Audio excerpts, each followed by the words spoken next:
I'm Mark Scaggs. I'm COO of Gala. We are a layer 1 Hyperledger Fabric chain with 3 verticals: games, film, and music.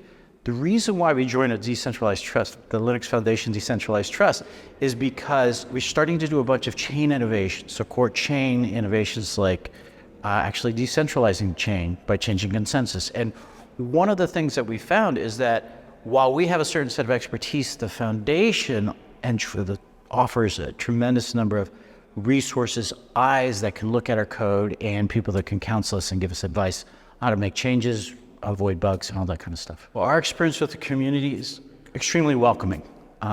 It really felt like we were, in many ways, coming home to a group that has had very similar interests that we've had, but we've been kind of out there in the wilderness, building our own stuff, kind of in isolation, and we come back now as a set of people with like-minded values and, just the whole idea of helping support each other to do great work.